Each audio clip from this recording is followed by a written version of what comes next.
Okay, nisbah Ali dan Ahmad. Nisbah dia adalah 3 nisbah 5. Ali umur dia 12 dan Ahmad berapa? Macam mana 3 dapat 12? So 3 darab 4. So sebelah ni pun darab 4 juga. So dapatlah umur Ahmad. Ini Ahmad dan ini Ali. So Ahmad ialah 5 darab 4. Awak akan dapat 20.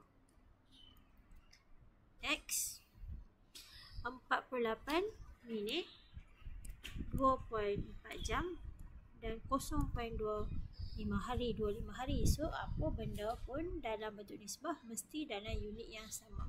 So for kita akan tukar dia dalam bentuk jam. 48 bahagi 60. 60 minit 1 jam. So kita akan dapat 0.8 jam. Okay, 2.4 jam kita kekalkan. Manakala 0.25 hari. 1 hari 24 jam. Kalau 0.25 bermaksud 24. Maksudnya 20. Ini adalah bahagi 4. Sini pun bahagi 4. Awak akan dapat 6 jam. Sini adalah 6 jam. Tukarkan. So dia tak boleh dalam point. Okey, kita gerak titik dia. Sini akan jadi 8. Sini gerak titik ke depan. Maksud saya, ni pun gerak ke depan. Sini pun gerak ke depan. So dapat 24.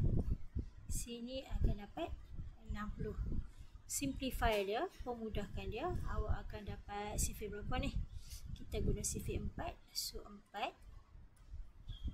Sifir 4 maksudnya bahagi 4 lah. 2 6, 15 bahagi dengan 4, bahagi dengan 4, bahagi dengan 4. So jawapannya ialah A. Seterusnya, kolam berbentuk segi 4 sama yang bersisi 10.8.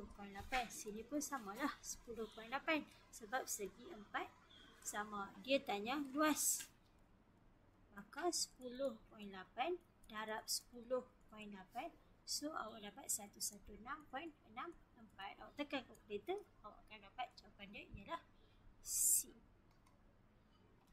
Seterusnya 4/7 kuasa 3. Apa maksud?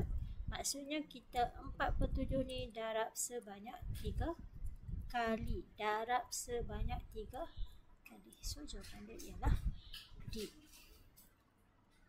Soalan nombor 20, negatif 4/5 kuasa 3. Maksudnya darab 3 kali. Darab 3 kali negatif 4 darab negatif 4 akan dapat positif. 4 darab 4, 16. Sini dapat 25. Darab dengan negatif 4, sini darab 5. Awak akan dapat negatif 64, 125. Kenapa negatif? Okay. Bahagi dengan yang ni. Ini pula punca kuasa 3. Tekan kalkulator, awak akan dapat 4/15. Negatif 64 per 125 darab 4 per bahagi 4/15. Kalau pecahan bahagi dia akan jadi darab, dan kita akan kena twist dia punya tempat. So nak tekan kalkulator pun boleh, nak simplify pun boleh. So macam mana kira? Sini 1, sini apa? 1, sini 3, sifir apa?